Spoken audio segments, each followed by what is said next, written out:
Hi ಎಲ್ರಿಗೂ ನಮಸ್ಕಾರ. Universal ಚಾನಲ್ಗೆ ನಿಮ್ಮೆಲ್ರಿಗೂ ಸ್ವಾಗತ. ಗೈಸ್, ವಾರ ಕಳಿತಿದ್ದಂಗೆ ಪ್ರೇಕ್ಷಕರಾಗಿರ್ಬೋದು ಅಥವಾ ಬಿಗ್ ಬಾಸ್ ಕಂಟೆಸ್ಟೆಂಟ್ಗಳಾಗಿರ್ಬೋದು ಒಬ್ರಿಗೆ ಕಾಯೋದು ಅದು ಕಿಚ್ಚ ಸುದೀಪ್ ಸರ್. ಏನಕ್ಕಂದರೆ ಈ ಸಲ ಯಾರು ತಪ್ಪು ಮಾಡಿದ್ದಾರೆ ಅವ್ರು ಕ್ಲಾಸ್ ತಗೋಬೋದೇನೋ, ಇವ್ರು ತುಂಬ ಚೆನ್ನಾಗಿ ಮಾಡಿದ್ದಾರೆ, ಇವರು ಕಿಚ್ಚನ ಚಪ್ಪಾಳೆ ಸಿಗ್ಬೋದು ಅಂತ ನಾವು ಆಡಿಯನ್ಸು. ಬಟ್ ಒಳಗಡೆ ಇರೋ ಕಂಟೆಸ್ಟೆಂಟ್ಗಳಿಗೆ ಅಯ್ಯೋ ನಾನು ಈ ತಪ್ಪು ಮಾಡಿಬಿಟ್ಟಿದ್ದೀನಿ, ನನಗೆ ಈ ಥರ ಬೈಬೋದೇನೋ ಕಿಚ್ಚ ಸುದೀಪ್ ಸರ್, ನಾನು ಕ್ಲಾಸ್ ತಗೋಬೋದೇನೋ, ಅಥವಾ ನಾನು ಈ ವಾರ ತುಂಬ ಚೆನ್ನಾಗಿ ಪರ್ಫಾರ್ಮೆನ್ಸ್ ಮಾಡಿದ್ದೀನಿ, ಅಥವಾ ಎಲ್ಲೆಲ್ಲಿ ಸ್ಟ್ಯಾಂಡ್ ತೊಗೋಬೇಕೋ ಅಲ್ಲಿ ಸ್ಟ್ಯಾಂಡ್ ತೊಗೊಂಡಿದ್ದೀನಿ, ಇಲ್ಲ ನಂಗೆ ಕಿಚನ್ ಚಪ್ಪಾಳೆ ಸಿಗ್ಬೋದೇನೋ ಅನ್ನೋ ಒಂದು ಕಾನ್ಫಿಡೆನ್ಸಲ್ಲಿ ಅವ್ರು ಇರ್ತಾರೆ ಅಂತಲೇ ಹೇಳ್ಬೋದು. ಬಟ್ ಈ ವಾರ ಯಾರ್ಯಾರು ಕಿಚನ್ ಚಪ್ಪಾಳೆ ಸಿಗ್ಬೋದು ಅನ್ನೋ ಒಂದು 100% ಇವು 3 ಜನದಲ್ಲಿ ಒಬ್ರಿಗೆ ಸಿಗೋದಂತೂ ಗ್ಯಾರಂಟಿ.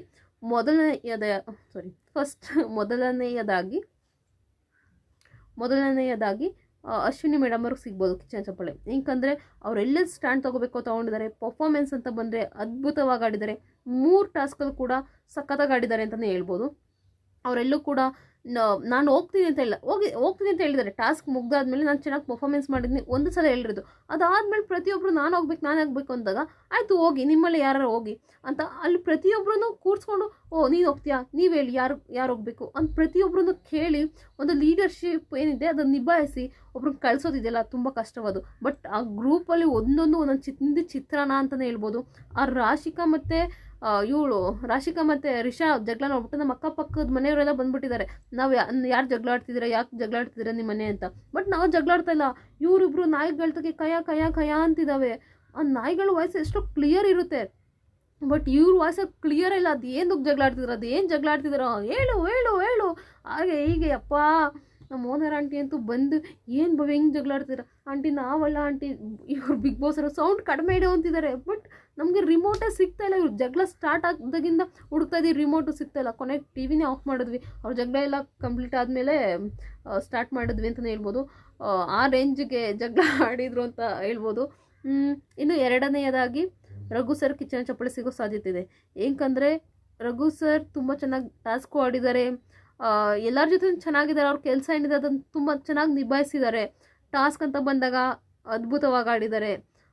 ಎಲ್ಲೆಲ್ಲಿ ಸ್ಟ್ಯಾಂಡ್ ತೊಗೋಬೇಕು ಅವ್ರ ಪರವಾಗಿ ಎಲ್ಲೆಲ್ಲಿ ಸ್ಟ್ಯಾಂಡ್ ತೊಗೊಂಡಿದ್ದಾರೆ. ಅದಕ್ಕೋಸ್ಕರ ಕಿಚನ್ ಚಪ್ಪಾಳೆ ಅವ್ರಿಗೆ ಸಿಗಲೇಬೇಕು.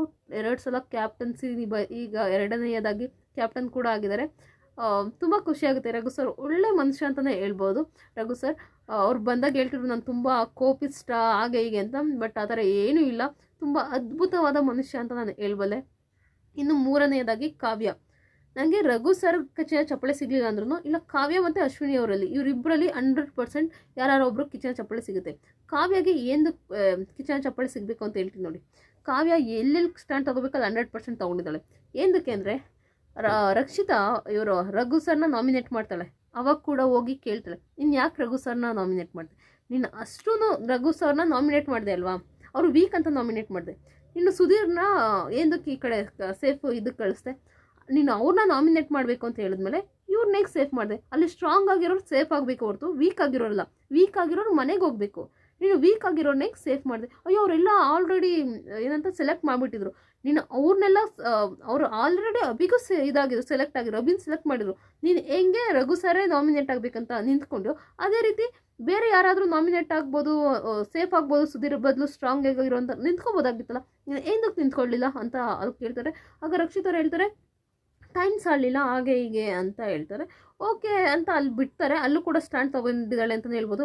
ಇನ್ನೊಂದು ಜಾನ್ವಿ ಅವರು ಕಲರ್ಸ್ ಕೂಟ ಸ್ಪಂದನಾಗೆ ಸಪೋರ್ಟ್ ಮಾಡ್ತಿದ್ದಾರೆ ಅಂತ ಕೂಡ ಜಾನ್ವಿಗೆ ಹೋಗಿ ಕೇಳಿದ್ದಾರೆ. ಹಂಗೆಲ್ಲ ಮಾತಾಡ್ಬಿಡಿ, ನಾವು ಕೂಡ ಕಲರ್ಸ್ ಕನ್ನಡದವ್ರೆ, ನಾವು ಕೂಡ ಕಲರ್ಸ್ ಕೂಟನೇ, ಬಟ್ ಆ ಥರ ಯಾರಿಗೂ ಹೇಳೋ ಅಧಿಕಾರ ಇಲ್ಲ, ನೀವು ಆ ಥರ ಎಲ್ಲ ಹೇಳ್ಬೇಡಿ ಅಂತ ಕೂಡ ಜಾನ್ವಿಗೆ ತಿದ್ದಿ ಹೇಳಿದ್ದಾರೆ.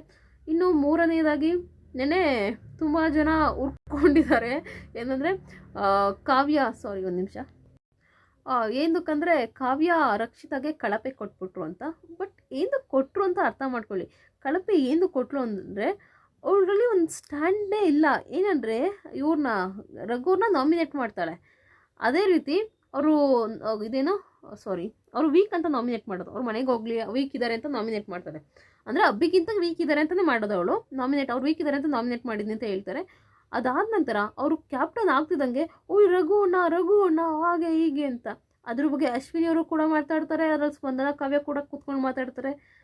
ಇಲ್ಲಿ 100% ಡಬಲ್ ಗೇಮ್ ಮಾಡ್ತಾ ಇರೋದು ರಕ್ಷಿತಾ. ನೀವು ಮುಗ್ದೆ ಅನ್ಕೋಬೋದು, ಬಟ್ ಆಕೆ 100% ಮುಗ್ದೆ ಇಲ್ಲ. ನಾನು ಆ ಕಡೆ ಅವಳಿಗೆ ತುಂಬ ಸಪೋರ್ಟ್ ಕೂಡ ಮಾಡಿದ್ದೀನಿ. ರಕ್ಷಿತಾ ತುಂಬ ಒಳ್ಳೊಳ್ಳೆ ತುಂಬ ಚೆನ್ನಾಗಿ ಪರ್ಫಾರ್ಮೆನ್ಸ್ ಮಾಡ್ತಾರೆ. ಇದು ಡಬಲ್ ಗೇಮ್ ಅಂತಲೇ ಇರ್ಬೋದು, ಅವಳ ಇಂಟೆಲಿಜೆನ್ಸ್ ಅಂತಲೇ ಇರ್ಬೋದು, ಅವಳ ಬುದ್ಧಿವಂತಿಕೆ, ಅವಳು ಬಿಗ್ ಬಾಸ್ ಮನೇಲಿ ಗೇಮರ್ ಅಂತಲೇ ಅಂದ್ಕೊಳ್ಳಿ, ಅವಳು ಗೇಮ್ ಆಡ್ತಿದ್ದಾಳೆ ಅಂತಲೇ ಅಂದ್ಕೊಳ್ಳಿ. ಬಟ್ ಅದಕ್ಕಿಂತ ವೀಕ್ ಇರೋರು ಸುದಿಯವರು ಇದ್ದರು, ಅವ್ರನ್ನ ನಾವು ಆ ಕಡೆ ಇದು ಮಾಡ್ಬೋದಾಗಿತ್ತು. ಏನಕ್ಕೆ ರಘು ಸರ್ನ ನಾಮಿನೇಟ್ ಮಾಡಿದ್ರು?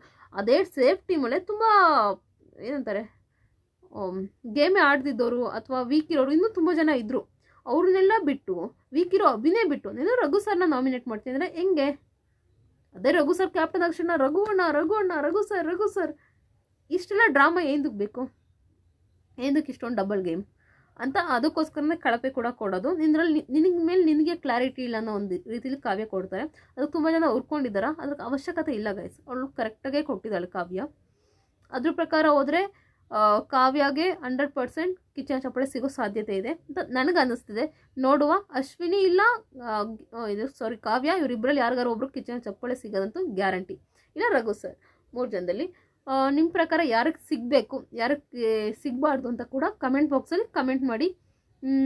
ಇನ್ನೂ ಸ್ವಲ್ಪ ಜನ ಹೇಳ್ತೀರಾ ಕಾವ್ಯ ತುಂಬ ನೆಗೆಟಿವ್ ಮಾಡ್ತಿದ್ದಾರೆ ಗೈಸ್. 100% ನೋಡು ಅವಳು ಧನುಷ್ ಜೊತೆ ಗಿಲ್ಲಿ ಒಂಚೂರು ಮುಟ್ಟಿದ್ರೆ ಹಂಗಾಡ್ತಾಳೆ, ಅದೇ ಧನುಷ್ ಕೈಲಿ ಹೆಂಗೆ ಡ್ಯಾನ್ಸ್ ಮುಟ್ಸ್ಕೊಂಡೆಲ್ಲ ಮಾಡ್ತಾಳೆ.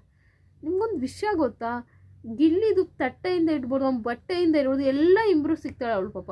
ಗಿಲ್ಲಿ ಪ್ರತಿಯೊಂದು ಕುಡ್ದಿದ್ದು ಕಾಫಿ ಲೋಟ ಇರ್ಬೋದು, ತಿಂದಿದ್ದ ತಟ್ಟೆ ಇರ್ಬೋದು, ಎಲ್ಲ ತೊಳಿತಾಳೆ. ಅವಳಿಗೆ ಅವಶ್ಯಕತೆ ಇಲ್ಲ. ಅದು ಗಿಲ್ಲಿ ಹೇಳ್ತಾನೆ ಅವಳು ಏನಾರು ಕಾಫಿ ಮಾಡ್ಕೊಂಡು ನನಗೂ ಮಾಡ್ಕೊಡು ಒಂಥರ ಆರ್ಡರ್ ಮಾಡ್ತಾರೆ. ಏನೋ ಸ್ವಂತ ಇವರು ಅನ್ನೋದ್ರ ರೀತಿ ಒಂಥ ಏನಂತಾರೆ ಹೆಂಡ್ತಿಗೆ ಆರ್ಡರ್ ಮಾಡ್ದಂಗೆ ಮಾಡ್ಕೊಂಡು ನನಗೆ ಹಾಗೆ ಹೀಗೆ ಅಂತ ಇಲ್ಲ ಗೈಸ್. ಯಾರು ಆ ಥರ ಬಿಗ್ ಬಾಸ್ ಕಂಟೆಸ್ಟೆಂಟ್ ಆಗಿರಿ ಯಾರು ಆ ಥರ ಆರ್ಡರ್ ಮಾಡಿದ್ರೆ ನಿಜ ಕೋಪ ಬಂದ್ಬಿಡುತ್ತೆ. ಅಷ್ಟು ಇರಿಟೇಟ್ ಮಾಡುತ್ತಾರೆ ಗಿಲ್ಲಿ ಒಳ್ಳೆ ಪರ್ಫಾರ್ಮೆನ್ಸ್, ಕಾಮಿಡಿ ಎಲ್ಲ ಓಕೆ. ನೀವು ಅದೇ ನೋಡಿ ರಿಷಾ ಜೊತೆ ಗಿಲ್ಲಿ ಅಷ್ಟೆಲ್ಲ ಕೈ ಮುಟ್ಕೊಂಡು ಎಲ್ಲ ಮಾಡ್ತಾರೆ ಎಲ್ಲರ ಹತ್ರನೂ ಚೆನ್ನಾಗಿ ಆ ಥರ ಎಲ್ಲ ಇರ್ಬೋದು. ಗಿಲ್ಲಿ ಅವ್ನು ಹುಡುಗ ಅಲ್ಲ, ಸೊ ಅದಕ್ಕೆ.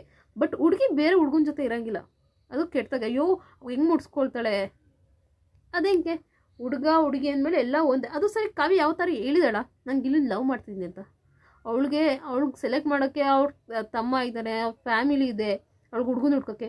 ನೀವೇ ಹುಡುಗನ ಸೆಲೆಕ್ಟ್ ಮಾಡಿದ್ದು, ಅಲ್ಲಿ ಸೆಲೆಕ್ಟ್ ಮಾಡಿಬಿಡ್ತೀರಾ, ನೀವೇನೇ ಲವರ್ ಮಾಡಿಬಿಡ್ತೀರಾ, ನೀವೇ ಮದುವೆನೂ ಮಾಡಿಸ್ಬಿಡ್ತೀರಾ, ಎಲ್ಲ ಮಾಡಿಸ್ಬಿಟ್ಟಿದ್ದು ನೀವೇನೆ. ಅವ್ರ ಫ್ಯಾಮಿಲಿ ಪಾಪ ಲೆಕ್ಕಕ್ಕೆ ಇಲ್ಲ. ಅದು ಓನ್ಲಿ ಒಂದು ಜಸ್ಟ್ ಶೋ ಗೇಮ್ ಅಷ್ಟೇ ಅದು. ನೀವು ಅದಕ್ಕೋಸ್ಕರ ಅಲ್ಲಿ ಏನೇನೋ ಗಿಲ್ಲಿ ಹೋಗಿದ್ದು ಒಂದೊಂದು ಶೋಲ್ ಕೂಡ ಒಂದೊಂದು ಹುಡುಗಿನ ಇದು ಮಾಡಿದ್ದಾರೆ ಈ ಥರ. ನೀವು ಅದು ಹೆಂಗೆ ಹೇಳ್ತೀರಾ 100% ಗಿಲ್ಲಿ ಕಾವ್ಯನ 100% ಟ್ರೂ ಲವ್ ಮಾಡ್ತಿದ್ದಾರೆ ಅಂತ? 100% ಇಲ್ಲ. ಗಿಲ್ಲಿ ಯಾವ್ಯಾವ ಶೋಗೆ ಹೋಗ್ತಾರೋ ಅಲ್ಲಿ ಪ್ರತಿಯೊಂದು ಹುಡುಗಿನೂ ಹಿಂಗೆ ಯೂಸ್ ಮಾಡ್ಕೊಳ್ಳೋದು. ಲವ್ ಅಯ್ಯೋ ನನ್ನ ಜೀವ ಹೋಗುತ್ತೆ, ನನಗೆ ಹಂಗಾಗ್ಬಿಡುತ್ತೆ ಹಿಂಗಾಗ್ಬಿಡುತ್ತೆ, ಈ ಥರ ಡ್ರಾಮಾ ಗಿಲ್ಲಿದು. ಸೊ ಯಾರನ್ನ ಆ ಥರ ಜಡ್ಜ್ ಮಾಡೋಕ್ಕೆ ಹೋಗ್ಬೇಡಿ. ಅಲ್ಲಿ ಯಾರೂ ಲವ್ ಮಾಡೋಕ್ಕೆ ಹೋಗಿಲ್ಲ. ನೀವು ಅಂತೀರಾ ಸುರಾಜ್ ಮತ್ತು ರಾಶಿಕಾ ಅವ್ರು ಲವ್ ಮಾಡ್ತಿದ್ದಾರೆ ಅಂತ ಜೊಲ್ಲಿ ಅಂತೀರ. ಅದೇ ಇವರು ಅದೇ ಥರ ಮಾಡೋಕೆ ನೀವು ಅದೇ ಥರ ತಂದು ಮಾತಾಡೋದು. ಏನಕ್ಕೆ ಬೇಕಾ ಲವ್ ಎಲ್ಲ ಬೇಡ. ಅವ್ಳ ಫ್ರೆಂಡ್ ಅಂತ ಹೇಳ್ತಿದ್ದಾಳೆ, ಫ್ರೆಂಡ್ ಅವಳು ಏನಕ್ಕೆ ಗೊತ್ತಾ ಅಣ್ಣ ಅಂತದ್ದು. ಇವನ್ನೆಲ್ಲ ಲಿಮಿಟ್ ಮೀರು ಲವ್ ಯು ಕಾವ್ಯ ಹಾಗೆ ಹೀಗೆ ಅಂತ ಹೋದಾಗೆ ಅಣ್ಣ ಅಂತ ಅನ್ನೋದು ಕಾವ್ಯ. ಅವಳು ಫ್ರೆಂಡ್ ಆಗಿರೋದಕ್ಕೆ ಓಕೆ, ಬಟ್ ಲಿಮಿಟ್ ಮೀರು ಹೋದಾಗ ಅಣ್ಣ ಅಂತಂದರೆ ಕಾವ್ಯ ಕರೆಯೋದು. ಸೊ ಅದಕ್ಕೋಸ್ಕರ ಅಣ್ಣ ಅಂದ್ಬಿಟ್ಲು ನೀವೇಂದು ಟ್ರಿಗರ್ ಆಗ್ತೀರ ಗೈಸ್. ಅವರೆಲ್ಲ ಚೆನ್ನಾಗೇ ಇರ್ತಾರೆ ಒಳಗಡೆ, ಟ್ರಿಗರ್ ಆಗೋಕ್ಕೆ ಹೋಗ್ಬೇಡಿ. ಸೊ ಎಲ್ಲರೂ ಒಂದೇ ಬಿಗ್ ಬಾಸ್ ಮನೇಲಿ. ಎಲ್ಲರೂ ಪ್ರೀತಿಸಿ, ಯಾರ್ಯಾರು ತಪ್ಪು ಮಾಡಿದಾಗ ತಪ್ಪು ಅಂತ ಹೇಳಿ, ಯಾರ್ಯಾರು ಸರಿ ಮಾಡಿದಾಗ ಸರಿ ಅಂತ ಹೇಳಿ. ಅಲ್ಲಿ ಲವ್ವು ಫ್ರೆಂಡ್ಶಿಪ್ಪು ಅಲ್ಲಿ ಯಾವುದೂ ಇಲ್ಲವೇ ಇಲ್ಲ. ಫಸ್ಟ್ ಆಫ್ ಆಲ್ ಎಲ್ಲರೂ ಗೇಮ್ ಮಾಡೋಕ್ಕೆ ಹೋಗಿರೋದು ಗೇಮ್ ಮಾಡ್ತಿದ್ದಾರೆ ಅಷ್ಟೇ. ಈಗ ಇಷ್ಟು ವರ್ಷದಿಂದ ಲವ್ವು ಅದು ಇದು ಅಂತ ಹೇಳ್ತೀವಿ. ಎಷ್ಟು ಜನ ಲವ್ ಮಾಡಿ ಮದುವೆ ಆಗಿದ್ದಾರೆ ಬಿಗ್ ಬಾಸ್ ಮನೆಯಿಂದ ಬಂದು ಹೇಳಿ? ಎಷ್ಟು ಜನ ಎಷ್ಟು ಲವ್ ಸ್ಟೋರಿಗಳು ಸ್ಟಾರ್ಟ್ ಆಗಿಬಿಟ್ಟಿದೆ ಬಿಗ್ ಬಾಸ್ ಮನೇಲಿ, ಆದರೆ ಒಂದೂ ಆಚೆ ಬಂದಿಲ್ಲ. ಯಾರು ಅರವಿಂದ್ ಮತ್ತು ದಿವ್ಯಾ ಅವ್ರ ಹುಡುಗ ಇಬ್ಬರೇ. ಅದು ಇನ್ನೂ ಮದುವೆ ಆಗಿಲ್ಲ, ಅದು ಗೊತ್ತಿಲ್ಲ. ಸೊ ಅದೊಂದೇ ಜೋಡಿ ಇಷ್ಟು ವರ್ಷದಲ್ಲಿ, 12 ಸೀಸನಲ್ಲಿ ಇದೊಂದೇ ಜೋಡಿ ಆಚೆಗಡೆ ಇರೋದು ಟ್ರೂ ಆಗಿ. ಯಾರೂ ಇಲ್ಲ. ಸೊ ಆ ಥರ ಎಲ್ಲರನ್ನೂ ಜಡ್ಜ್ ಮಾಡೋಕ್ಕೆ ಹೋಗ್ಬೇಡಿ. ಸುಮ್ಮನೆ ಇಲ್ಲಿ ಶೋಗೋಸ್ಕರ ಲವ್ ಅಂತ ಹೋಗಿ ಹೊರಗಡೆ ಅವ್ರದ್ದೇನೋ ಬೇರೆ ಲೈಫ್ ಇರುತ್ತೆ. ಹೊರಗಡೆ ಅವ್ರಿಗೆ ಲವ್ವರ್ ಕೂಡ ಇರ್ಬೋದು ಕಾವ್ಯಂಗೆ. ಅದು ಹೆಂಗೆ ಹೇಳ್ತೀರಾ ನೀವು? ಇಲ್ಲಿ ಸುಮ್ಮನೆ ಗಿಲ್ಲಿ ಹಾಗೆ ಹೀಗೆ ಅಂತ ಜಡ್ಜ್ ಮಾಡಬೇಡಿ ಪ್ಲೀಸ್ ದಯವಿಟ್ಟು. ಎಲ್ಲರೂ ನಿಮ್ಗೆ ಇಷ್ಟ ಆದವ್ರು ಆಯಿತು, ನಿಮ್ಗೆ ಇಷ್ಟ ಆದವ್ರಿಗೆ ನಾವು ಹೇಳ್ತೀರಾ ನಾನು ಗಿಲ್ಲಿ ಬಿಟ್ಟು ಇನ್ಯಾರಿಗೂ ಇನ್ಮೇಲೆ ಕಾವ್ಯಂಗೆ ಹೋಗೋಕ್ಕಾಗಲ್ಲ ಹಾಗೆ. ಇಷ್ಟು ಕೆಟ್ಟಾಗಿ ಬೈತಿದ್ದಾರೆ ಅಂದರೆ ಪಾಪ ಕಾವ್ಯಂಗೆ ಕಮೆಂಟ್ ಬಾಕ್ಸ್ ಅಂತೂ ವಿಚಿತ್ರವಾಗಿ ತುಂಬೋಗಿದೆ, ಅಷ್ಟು ಕೆಟ್ಟದಾಗಿ ಬೈತು. ನಿಮ್ಮ ಮನಸ್ಥಿತಿ ಎಷ್ಟು ಕೆಟ್ಟದಾಗಿದೆ ಅಂತ ಯೋಚನೆ ಮಾಡಿ. ಫಸ್ಟ್ ಆಫ್ ಆಲ್ ಒಂದು ಹುಡುಗಿ ಬಗ್ಗೆ ಅಷ್ಟು ಕೆಟ್ಟದಾಗಿ ಮಾತಾಡ್ತಿದ್ದೀರಾ ಅಂದರೆ ನಿಮ್ಮ ಮನಸ್ಥಿತಿ ಎಷ್ಟು ಕೆಟ್ಟದಾಗಿರ್ಬೋದು. ನಿಮ್ಮ ಜೊತೆ ಯಾರು ಅಕ್ಕ ತಂಗಿರಿಲ್ವಾ? ಅವಳೇನಾರು ನಾನು ಗಿಲ್ಲಿನ ಲವ್ ಮಾಡ್ತೀನಿ ಅಂತ ಯಾವ ಥರ ಹೇಳಿದಾಳ? ನಿಮಗೆ ಇಷ್ಟ ಗೈಸ್, ನೀವು ಗಿಲ್ಲಿಗೆ ಸಪೋರ್ಟ್ ಮಾಡಿ, ನೀವು ಗಿಲ್ಲಿಗೆ ಓಟ್ ಹಾಕಿ. ಅದು ಬೇಡ, ನೀವು ಕಾವ್ಯಂಗೆ ಓಟೇ ಮಾಡಬೇಡಿ ಆಯಿತು. ಇಷ್ಟೆಲ್ಲ ಅನ್ಸ್ಕೊಳ್ಳೋ ಬದಲು ಆಕೆ ನಿಜವಾಗ್ಲೂ ಆಚೆ ಬರೋದೇ ಬೆಸ್ಟ್ ಅನಿಸುತ್ತೆ ಸೀರಿಯಸ್ಲಿ.